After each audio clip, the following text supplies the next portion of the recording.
Hey guys, welcome back to the Tenorshare channel.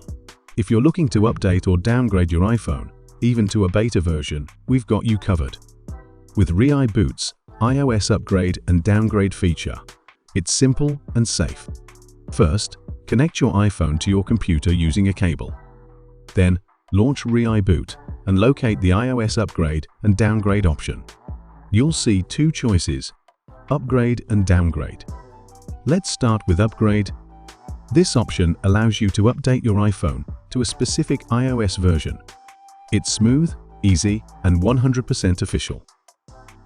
If you are not satisfied with the new iOS version, no worries, you can downgrade back to a previous version. But keep in mind, downgrading requires restoring your phone, so make sure to back up your data first. Choose the version you want to go back to, and follow the prompts. The process is similar to upgrading, just stay with it until the end. Once done, your phone will be running a more stable version, and you can restore your backup to get everything back.